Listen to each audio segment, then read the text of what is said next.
हमें एपिसोड 11 का सीन दिखाया जाता है जिसमें जोल और फ्रेडरिच सो रहे होते हैं। यहाँ पर जोल सोच रही होती है, मैं कल सुबह फ्रेडरिच से इसके पास्ट के बारे में पूछूंगी, जो ये अवॉइड करता है बात करने से। हमें नेक्स्ट सीन मॉर्निंग का दिखाया जाता है जिसमें फ्रेडरिच और जोल साथ में चाय पी रहे होते हैं, जहाँ पर नाउलैंड कहता है आप दोनों अपना पूरा वक्त लीजिएगा। जोल बोलती है नाउलैंड हम दोनों की ज्यादा फिक्र करते हैं। यहाँ पर फ्रेडरिच थोड़ा शर्मा रहा होता है। जोल सोचती है ये मेरा सबसे अच्छा वक्त है क्योंकि मैं यहाँ फ्रेडरिच के चेहरे को अच्छी तरह से देख पाती हूँ और ये लगता है ये सही वक्त है, मैं अपना क्वेश्चन इससे पूछ लेती हूँ। जोल पूछती है तो लॉर्ड फ्रेडरिच जब आप छोटे थे तो आप कैसे बचे थे? फ्रेडरिच इसका कोई भी आंसर नहीं देता। जोल सोचती है मुझे अब शायद रुक जाना चाहिए क्योंकि ये अनकंफर्टेबल हो गया है, लेकिन कभी ना कभी तो मुझे इस सब्जेक्ट को इसके सामने लाना ही होगा क्योंकि मुझे यकीन है कि इसका पास्ट ही इसके एंटी सोशल का और किसी से बात ना करने का जड़ है। चोल फिर से कहती है आपने कभी ध्यान दिया है कि आप किसी और से क्यों नहीं बात कर पाते? वो कौन सा कारण है जो आपके इस बिहेवियर का दोषी है? क्या आपके माइंड में ऐसा कुछ आ रहा है? तभी फ्रेडरिक चाय का कप टेबल पर जोर से पटकता है जिससे चोल थोड़ी देर के लिए घबरा जाती है। चोल कहती है तो ठीक है, तुम इसके बारे में कोई बात नहीं करना चाहते है ना? फ्रेडरिच सर हिलाते हुए ना कहता है। चोल कहती है तो ठीक है, मुझे बताओ कि तुम्हारे पेरेंट्स किस तरह के लोग थे? मुझे पता है कि तुम्हारे फादर की डेथ 6 ईयर पहले ही हो गई थी, बट तुम्हारी मदर का क्या? मैंने हार्डली तुम्हारी मदर के बारे में कोई स्टोरी सुनी होगी। आखिरकार वो कहाँ गई? और चोल सोचती है कि मुझे पता है कि तुम्हें इससे थोड़ी दिक्कत होगी, लेकिन मैं तुम्हारे इस बंद हुए ताले को हमेशा के लिए खोल दूंगी, बस मुझ पर भरोसा रखो। चोल कहती है तुम मुझे अपने फैमिली के बारे में कुछ तो बता ही सकते हो, तुम इसे हमारी कन्वर्सेशन एक्सरसाइज का पार्ट समझ लो। फ्रेडरिच सर हिलाते हुए ना बोलता है। चोल कहती है लेकिन लॉर्ड फ्रेडरिच सोच रहा होता है मुझे इसके बारे में कोई भी बात नहीं करनी है। चोल सोचती है अगर मैंने अभी छोड़ दिया तो मैं इसे फिर कभी भी नहीं कर पाऊंगी। वो फिर से कहती है ठीक है, अगर आपको अपनी मदर के बारे में बात नहीं करनी है तो क्यों ना आपके फादर के बारे में बात करें। आखिरकार वो कैसे थे और आप ज्यादा किसको पसंद करते थे, आपके फादर को या अभी? फ्रेडरिच एक जोरदार पंच टेबल पर मारता है जिससे चोल बुरी तरह से डर जाती है और वो सोचती है ओ नो, ये मैंने क्या कर दिया? मैंने फ्रेडरिच को गुस्सा दिला दिया। फ्रेडरिच को दिखाया जाता है जो बहुत ज्यादा गुस्से में होता है। चोल सोचती है मैं बस इसके पास्ट को जानना चाहती थी ताकि मैं इस पर भरोसा कर पाऊं, ये मेरा ईगो था और कुछ नहीं। ओ नो, मुझे लॉर्ड फ्रेडरिच से अपोलोजाइज करना चाहिए इसके लिए, बट मैं कहूँ तो कहूँ क्या? फ्रेडरिच चोल की ओर बढ़ने लगता है, तभी नाउलैंड आता है और कहते हैं ये लॉर्ड फ्रेडरिच, कुछ चोरों ने कार्बन्स के बॉर्डर पर अटैक कर दिया है। फ्रेडरिच कहता है जल्दी से जल्दी सारे नाइट्स को जमा करो, हमें फाइट के लिए जाना है। और फ्रेडरिच वहां से चला जाता है और चोल सिर्फ खड़े होकर देख रही होती है और हमारा एपिसोड 11 यही खत्म हो जाता है। एपिसोड 11 में दिखाया जाता है चोल बहुत ज्यादा दुखी होती है वो सब करके, तभी उसके पास एक मेड आती है और कहती है लेडी चोल, क्या आप लॉर्ड फ्रेडरिच को विदा नहीं करेंगी? चोल सोचती है इतना सब करने के बाद आखिरकार मैं उसको फेस कैसे करूंगी? मुझे यकीन है कि लॉर्ड फ्रेडरिच अब मुझे देखना भी नहीं चाहेंगे। चोल उस मेड से नो बोल देती है। वो मेड थोड़ी हैरान होती है और वहां से चली जाती है। हमें नेक्स्ट सीन दिखाया घोड़ों को दौड़ते हुए दिखाया जाता है और चोल खिड़की पर से ये सबको जाते हुए देख रही होती है। सोचती है लॉर्ड फ्रेडरिच, तभी फ्रेडरिच पीछे घूमता है और चोल अपने आप को छुपा लेती है। वो सोच रही होती है कि अगर ऐसा कुछ हुआ जब मैं उनसे माफी नहीं मांग पाऊंगी तो क्या होगा। अब फ्रेडरिच को दिखाया जाता है वो पैलेस की ओर देखता है और फिर चला जाता है। चोल वहीं पर उदास खड़ी होती है, तभी नॉलैंड आता है और कहता है कि लॉर्ड फ्रेडरिच ने कहा कि आपको एक चाय पिला दी जाए। चोल कहती है क्या उसने कहा? नॉलैंड बोलते हैं हाँ बिल्कुल। चोल उस चाय के कप को उठाती है और कहती है ये गर्म है। ऐसे टाइम में भी वो मेरी फिक्र कर रहा है, मुझे लगता है कि मैंने उसे बहुत ज्यादा हर्ट कर दिया है। और चोल ऐसा कहते हुए रोने लगती है। नॉलैंड कहते हैं आपको रोने की कोई जरूरत नहीं है, लॉर्ड फ्रेडरिच ने मुझे एक और चीज कहा था करने के लिए। हमें पास्ट का सीन दिखाया जाता है जब फ्रेडरिच तैयार हो रहा होता है वॉर के लिए। वो कहता है हमें बहुत जल्दी जाना होगा वहां पर, नहीं तो मामला बहुत ज्यादा खराब हो सकता है। तभी फ्रेडरिच का ध्यान पेपर और पेन पर जाता है। हमें नेक्स्ट में दिखाया जाता है नॉलैंड आता है और कहता है कि आप रेडी है सर? फ्रेडरिच वो लेटर नॉलेट के देता है जिसमें लिखा होता है चोल को मेरे पेरेंट्स के बारे में सब कुछ बता दीजिए, क्योंकि मेरे पेरेंट्स के बारे में मुझसे ज्यादा आप अच्छी तरह से बता पाएंगे। सीन वापस प्रेजेंट में आता है जहाँ नॉलेट कह रहे होते हैं कि आप अब हमारी फैमिली की मेंबर है, आपका राइट बनता है फ्रेडरिच के पेरेंट्स के बारे में जानने का।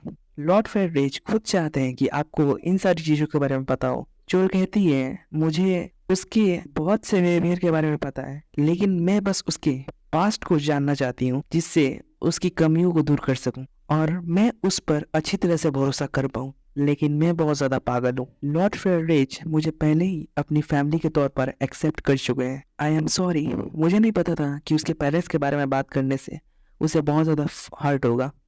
एक्चुअली मुझे इस बारे में उससे बात करनी ही नहीं चाहिए। मुझे पहले ही रियलाइज हो गया होता है कि ऐसा कुछ होगा, लेकिन मैंने फिर भी उसे पुश किया। नॉलेट कहते हैं ये ज़रूरी था ताकि आप दोनों एक दूसरे पर अच्छे से भरोसा कर पाए और एक दूसरे को समझ पाए, क्योंकि आप लोग अभी एक दूसरे के ऊपर अपने ट्रस्ट को बिल्ड कर रहे हैं। चोल कहती है आपका शुक्रिया ये सारी बातें कहने के लिए। चोल कहती है मुझे लगता है कि लॉर्ड फ्रेडरिच और आप मुझ पर कुछ ज़्यादा ही काइंडनेस बरसा रहे हैं, लेकिन मैं इसके बदले में कुछ नहीं कर पा रही। नॉलेट कहते हैं अगर आप ऐसा ही सोचती हैं तो ये स्टोरी ज़रूर सुनिएगा जो मैं आपको सुनाने जा रहा हूँ। और हमें बैकग्राउंड में वॉर की सीन भी दिखाया जा रहा होता है जहाँ पर फ्रेडरिच अभी गया हुआ है। ये स्टोरी है लॉर्ड फ्रेडरिच के पास्ट की। वो अपने पास्ट में पूरी तरह से ट्रैप हो गए हैं, इसलिए मैं आपसे विनती करता हूँ कि उन्हें उनके पास्ट से आज़ाद करवाइए। और हमारा एपिसोड 12 खत्म हो जाता है। एपिसोड 13 में नॉलेट कहते हैं लेडी चोल आप डेविल ऑफ बाइसेप्स रूमर्स के बारे में फेमिलियर होंगी। चोल कहती है हाँ मैं हूँ। ये रूमर एक्चुअली ऐसे ही नहीं फैल गया। The great master. चोल कहती है आपका मतलब लॉर्ड फ्रेडरिच के फादर से है ना। नॉलेट कहते हैं हाँ बिल्कुल, ये बहुत लंबे समय की बात है। उनकी शादी से पहले वो एक पार्टी को अटेंड करने गए थे।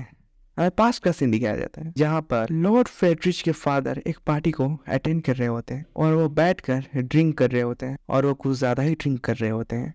तभी नॉलेट पीछे से आते हैं और उन्हें रोकने की कोशिश करते हैं, लेकिन लॉर्ड फ्रेडरिच के फादर उन्हें घूर कर साइड में बैठा देते हैं। वो नॉलेट से पूछते हैं वो औरत कहाँ गई। नॉलेट कहते हैं अपनी फियांसे को औरत कह के बुलाना ठीक नहीं लग रहा है उतना। जैसे जब आपने इनकी बात उठाई दी तो मैंने इन्हें काफी देर से नहीं देखा।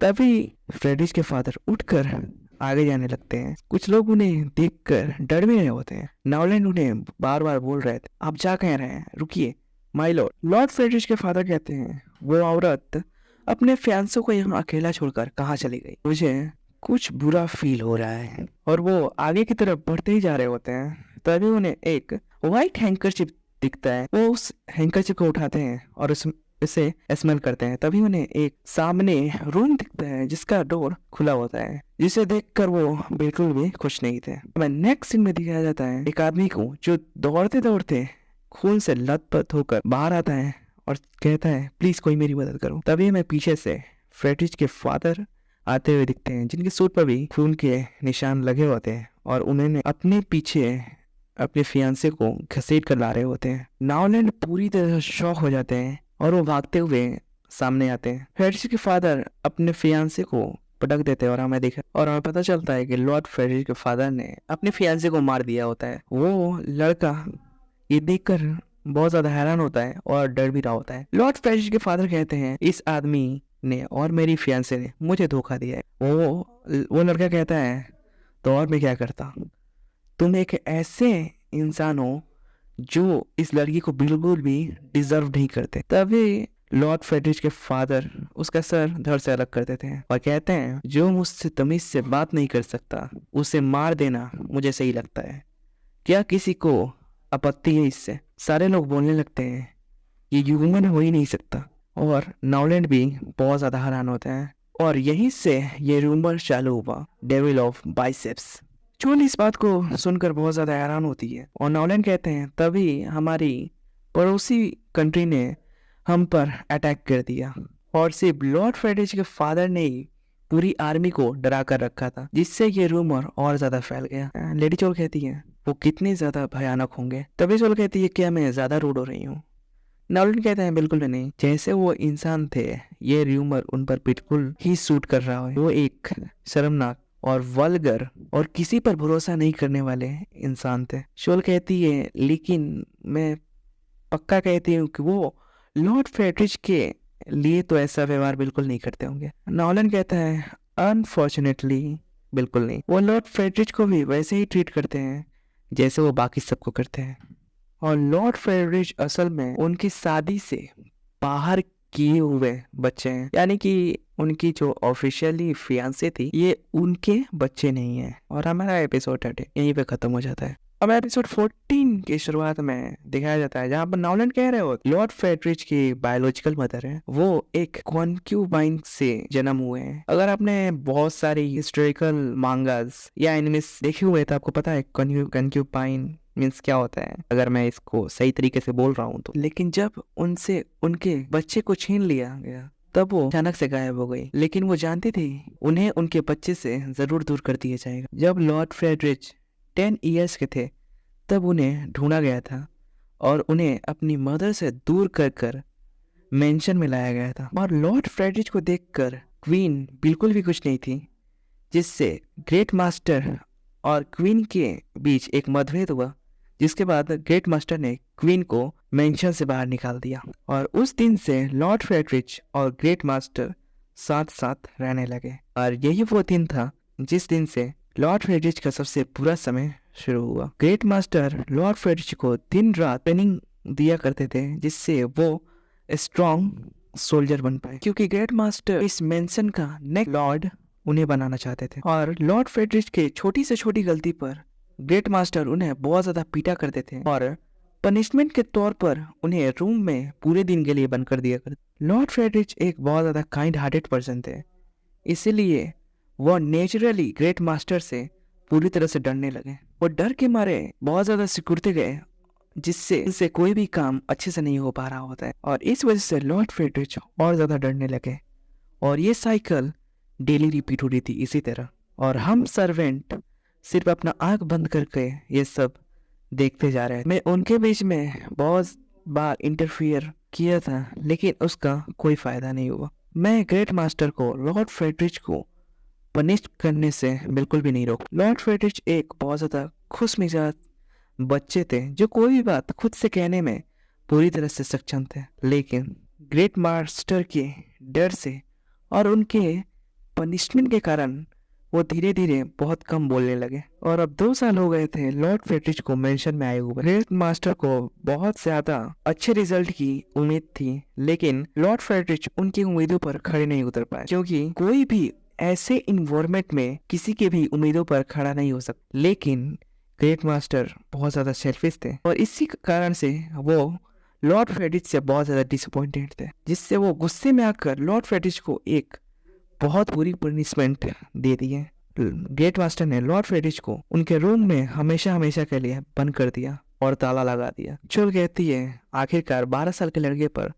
उस समय क्या बीती होगी। नॉलन कहते हैं लॉर्ड फ्रेडरिच पूरे दिन चिल्लाते रहे लेकिन किसी ने भी उनकी कोई बात नहीं सुनी, क्योंकि ग्रेट मास्टर ने सारे सर्वेंट्स को धमकी दे रखी थी कि अगर किसी ने भी उससे जरा से भी बात करने की कोशिश की या उस स्टोर को खोलने की कोशिश की तो उसे मार दिया जाएगा। हम लोग बस उसे सिर्फ खाना देने के लिए उसके रूम के पास जा पाते थे। और टूल कहती है इसका मतलब लॉर्ड फ्रेडरिच से 10 साल से किसी ने बात नहीं की थी। नॉलन कहते हैं हाँ बिल्कुल। एक दिन एक मेड चुपके से लॉर्ड फ्रेडरिच के रूम के पास जाकर उनसे बातें करने की कोशिश कर रही होती है, तभी मास्टर उन्हें देख लेते हैं और उसे मेंशन से निकाल देते हैं। और मेंशन के सारे सर्वेंट्स उस दिन से चुपचाप रहने लगे। लेकिन एक दिन जब ग्रेट मास्टर इस दुनिया में नहीं रहे तब वो समय आ गया था जब लॉर्ड फ्रेडरिच को फ्री किया जाएगा। और जब लॉर्ड फ्रेडरिच को फ्री किया गया तब वो बहुत ज्यादा डर रहे होते हैं और उनके बाल बहुत ज्यादा बड़े हो चुके थे। उनको सिर्फ अपने रूम से निकलने में 6 महीने का वक्त लग गया और इस मेंशन से निकलने में 2 साल का वक्त लग गया। और वो तब जाकर फैशनेबल सोसाइटी में इंटर कर पाए। शोल कहती है ये वक्त उनके लिए बहुत ज्यादा मुश्किल था, इसलिए मैंने उन्हें किसी पार्टी में नहीं देखा है। नॉलन कहते हैं लेकिन वो एक मुश्किल से एक पार्टी को अटेंड करने गए थे जिसमें उनके साथ कुछ ज़्यादा ही बुरा इंसिडेंट हो गया। वो जब उस पार्टी में गए तब लोग उन्हें देखकर डरने लगे और डेविल ऑफ बाइसेप्स कहकर उन्हें जोर जोर से चिल्लाने लगे और उन्हें तब एहसास हुआ कि वो बिल्कुल अपने फादर की तरह दिखते हैं। कहती है और मैंने उन सारी बातों को फिर से रिपीट करके उनको वापस से उस हार्टफुल मोमेंट को याद दिला दिया।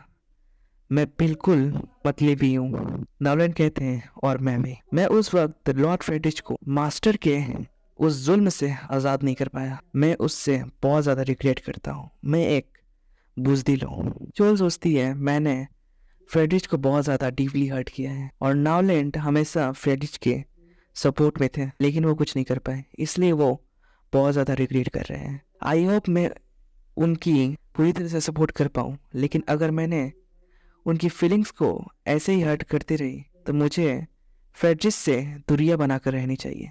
तभी तो कहा जाता है कि फ्रेडरिच मेंशन में वापस आ गया होता है। नावलन कहते हैं लगता है वॉर खत्म हो गई और वो यहाँ पर वापस आ गए, हमें उन्हें ग्रीट करने के लिए जाना चाहिए। जोल सोच रही होती है नहीं, मैं गिव अप नहीं कर सकती, मुझे लॉर्ड फ्रेडरिच और मेरे रिलेशनशिप को बिल्कुल भी खराब नहीं करना। हालांकि मैं चाहती हूँ कि हम लोग एक ट्रू हस्बैंड और वाइफ बने। इस इंसिडेंट से वो मुझे देखना भी नहीं चाहेंगे, लेकिन मैं आ रही हूँ। और इसी के साथ एपिसोड 40 का एंड यहीं पे होता है।